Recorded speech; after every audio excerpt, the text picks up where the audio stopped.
All right, welcome back to another Livewire. I'm your host, Jared Moore, and Livewire is a program where we take your questions from the chat. So today we're going to have kind of an update episode. Previously, about February, we had Paul McLennan and Fonta High with the Decolonized Decatur Committee of the Beacon Hill Black Alliance for Human Rights, an all-volunteer Black-led grassroots group in Decatur, Georgia, on the program to talk about a project that they're doing called Art for the People, where they have taken down a Civil War monument and they want to replace it with a piece of public art created by a Native American artist. If you want to see details of the project from that original program, it's in the link to the video is in the description of this video. But right today we're going to be doing kind of an update with them. So thanks so much for coming on today, guys. Appreciate it. Thank you for having us, Jared. Thank you, Jared. So I guess the first question would be, could you guys give us an update? Where are we at with your guys' project? Yeah, thank you for that question. So we're currently in the first wave of our fundraising campaign for our second Art for the People project after the removal of what we've called the genocide canon from the Creek Indian War of 1836. So Art for the People, just as a reminder, sits at the intersection of the stories of the indigenous and those of African descent, specifically what's happened in the local area in which we organize, City of Decatur, DeKalb County, but also more broadly throughout this nation, and then even broader as we look at settler colonialism. And so Art for the People seeks to erect art that speaks to the story of African and indigenous people, starting that story not at one of oppression as the symbols to white supremacy erected by the United Daughters of the Confederacy starts at, but us telling our story of how we continue to exist, thrive, and who our people are, where we've come from, and where we're moving towards. And so again, as we move into this first wave of the campaign, we're being a bit ambitious, I would say, but we believe that we can raise the additional $25,000. There'll be a second wave and a third carrying us to the end of the year. So with that fundraising, we're also putting together an advisory board. Followed by the advisory board will be a call for artists, specifically indigenous artists, very broadly speaking, because we may or may not find someone who's Mvskoke or Cherokee, but yeah, broadly speaking in that respect. So in the steps that you guys have done so far since we spoke in February, have you guys had contact with any of the five civilized tribes governments down here in Oklahoma? And what has that response been like? Have you guys had good interactions or? Yeah, Paul, please. We haven't had any official contact with government officials. That's something we'd really like to do. And one thing as we move ahead with this, we want to make sure that whatever power structure is involved in terms of the nations that we might be working with, that they sign off on and they approve of what we're trying to do. Right. So with that being said, how has the process been? I guess, are you guys at the stage yet where you're contacting artists? I think you're still fundraising, right? Is that correct? Yeah, we're not quite there. So the goal is to have a request for proposal, Jared, by October 10th that we'll be able to submit to artists who express interest in this project. Right now, we've also been in conversations with our local city government, City of Decatur, and our county government, and working through some obstacles we've experienced there. The City of Decatur, that government and those commissioners have been very supportive, and they've been a community partner. We've faced some obstacles with the county government because we have to be in conversation with them and have the county permission to place the art on the land. Ironically enough, that they believe that they own. So they have to give us permission in order for us to have an indigenous artist erect art there. And right now what they're telling us is no. Okay. So, is that something that changed from the last time we talked as far as this thing, or is this an ongoing negotiation? Yeah, it's been an ongoing negotiation. It has not changed at all. So when we erected the first Art for the People statue, as Sonia said, we placed it in the historic Beacon Hill community. It's the first Black community of City of Decatur. So we actually didn't place it in the downtown square. At that point, we would have also had to have the permission of DeKalb County. So it's the same obstacle. We were looking at potentially the downtown city of Decatur Square because that's where what we call the genocide cannon was erected and sat since 1906. And so we thought it only fitting as a part of restorative justice that art be placed there that tells the counter narrative. But they won't budge. They're not going to choose to allow us to have that spot. I see. If so, we've got these waves of fundraising that have to go through by the end of this year. Is that correct? The last one will be the end of this year. That's the goal. And then after that point, you guys will be. Is it something where you're going to pursue artists, or is it going to be where you're going to open the field and say, you guys submit your work to us, or how is that part going to work? Yeah, thank you for that question too. We are going to pursue artists, but depending on the response that we get, we may just open it up more broadly. So we have been in communication with Mvskoke government to some degree, who's referred us to places in which we can find artists that they thought would be appropriate to submit for the request for proposal. Paul, can you speak to that a little bit more? We've done some outreach and gotten some leads, and you gave us some last time we talked, and we followed up with museums and schools of Native American art, and we just really were focused on raising the money before we got real serious about the artist selection. But right. I think now, as Fanta outlined, with an advisory committee that's going to be, and Fanta can speak to the composition of the people on that committee. Again, like I said, we're going to be involving in indigenous voices every step of the way.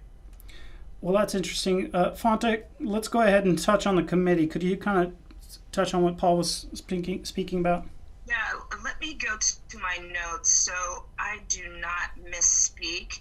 And let me come back around to that, Jared. Sure. If you can put forth another question, then I'll have that ready. Well, I think we have seen recently a lot of interaction between tribal governments and communities all through the state of Georgia. You know, there are a lot of things that the tribe is sponsoring down in Georgia, and there's like this bridge building happening there. From you guys' perspective, and Paul, you can answer this because I know you kind of sent me an email earlier with a link to a lot of those new type of news stories. Have you guys had any interaction on that front with the tribes as far as those bridge building or a lot of ceremonies? We in fact have a reporter, Braden, who's in Georgia right now covering some stuff. We're going to have the footage from that next week, or maybe actually by the end of this week. But what has your experience with those bridge building things been?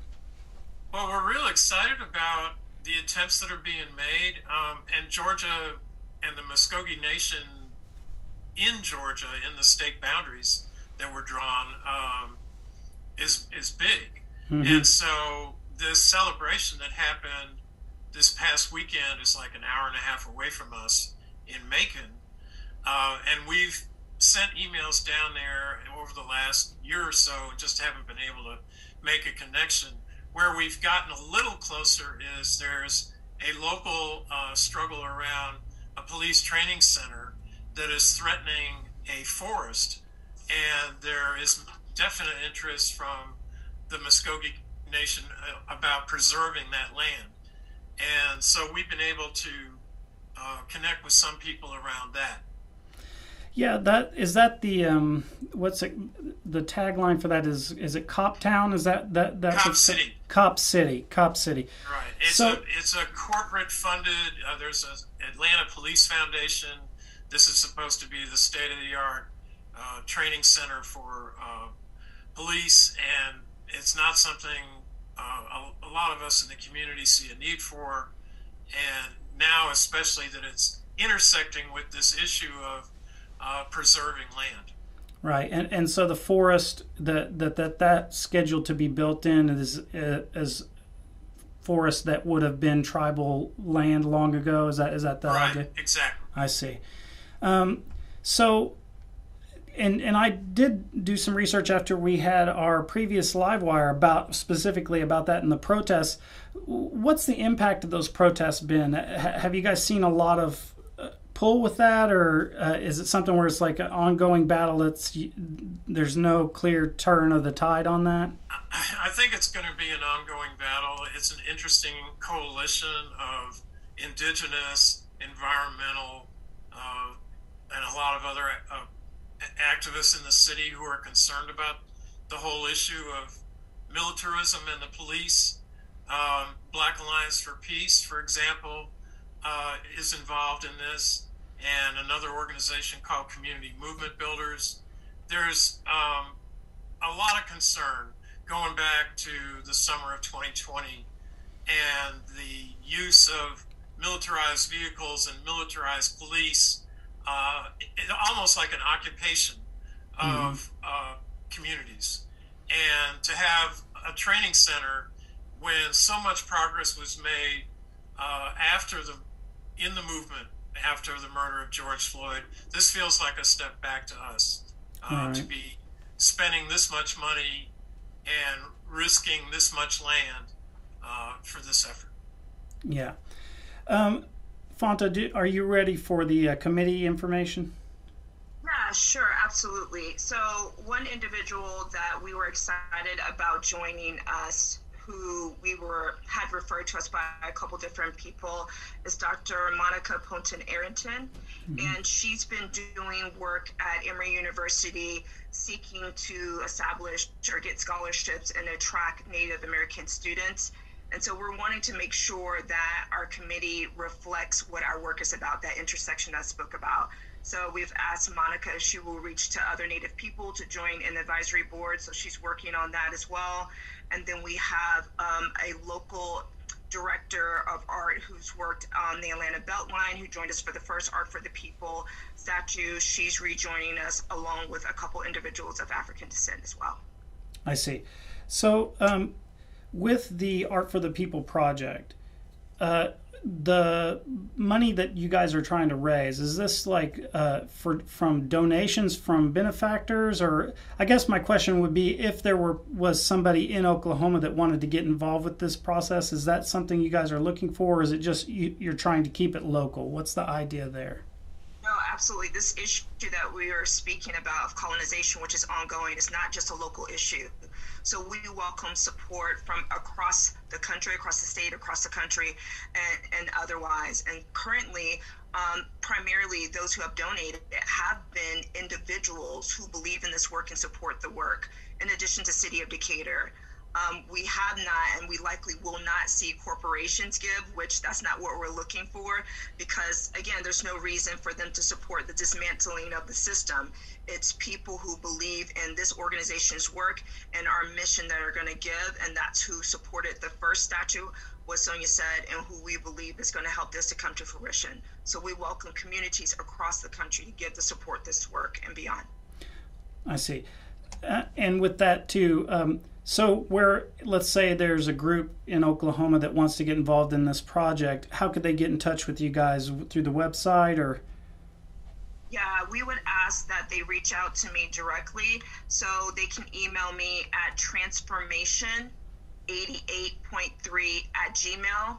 And Jared, that's TRANSFORMATION, the number 88.3@gmail. And if they want more information, they can also go to beaconhillblackalliance.org/Art for the People. And they can also follow us on Instagram and Facebook. So follow Beacon Hill Black Alliance for Human Rights. But any of those ways are ways to find out what's going on, reaching out to me directly. We can share how they can get more involved in the work. Okay, great. Awesome. We're very interested, Jared, in this relationship and bridge building that you've been talking about, because this decolonization work that we're committed to, we know is long-term, and just the exchange of information like we're doing tonight and the relationship building, that's really at the center of what we do.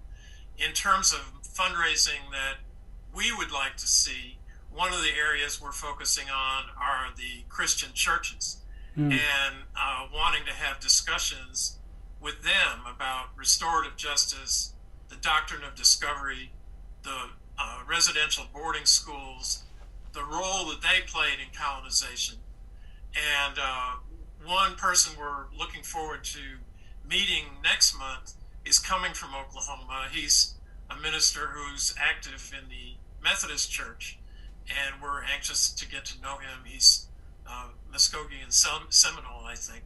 So again, we're always looking for these bridges and connections that we can make. Awesome. Well, whatever side of the issue you stand on, I think it's always good to build community, especially with the people who are living in Georgia now and the descendants of people who were removed from Georgia, because there is it's kind of weird, but there is kind of like a weird connection spiritually when you go there as a Native American, because you see the sites as kind of like these echoes that happen for you. So I wanted to thank you guys so much for being on the program. And before we wrap, is there anything about this that we haven't talked about that you guys think is important to mention or talk about? Well, anything coming to mind for Well, one thing, Jared, that we want, again, in terms of connections to make, is that the Beacon Hill community in Decatur was dispossessed, beginning in the 1930s by the city. And in waves of what we today call gentrification, but back then was called urban renewal. So the fact that we have elders that we are still in touch with from this community who no longer live there, it feels to us like this is another way for us to have a conversation about people who've been dispossessed from the same land. And we think at the intersection with those two conversations of people who share some common experience, we can build something really powerful. Yeah, absolutely. I think lastly, just as a reminder to anyone who's listening who may not know our local history, we're coming up on the 200th anniversary of the county, DeKalb County, and the city this year. And the story we're telling as a grassroots organization is one that tells the true history of this local area and the land, and we can't count on government officials to tell that story. So this work is really important to uplift the truth of what's happened, to also bring in that narrative that otherwise will not be addressed. Absolutely, absolutely. Well, thanks so much for being on today, guys. And we didn't get any questions in the chat, so that's good or bad, and however you want to look at it. But I look forward to in the future having another update with you guys, probably around the turn of the year, so we can see where you are with your funding goals and everything, and maybe try to work on that. And then for the audience too, we're going to have some coverage from some of these events out in Georgia that's going to be coming out on our YouTube channel probably by the end of the week. Braden is frantically making his way back across the country to our studio here in Oklahoma, and then we'll have that stuff out to you guys. And then we're also going to have some coverage coming out in probably the next week about a native artist who's doing a mural in Eufaula for the Mvskoke Creek Nation Tourism and Recreation Department. So that'll be an interesting thing to look at, and maybe we can down the road maybe connect you guys up with that guy, and then we can start building those bridges. So thanks so much for coming on today, guys. And is there anything before we go you'd like to add? I know we already kind of did that section, but any shout outs you guys want to give to anybody? No, just thank you, man. Thank you very much for the opportunity. Absolutely. Well, thanks so much. Yeah, absolutely. Thanks so much, guys. And with that being said, we'll see you guys next time. Chihichoth, Lees.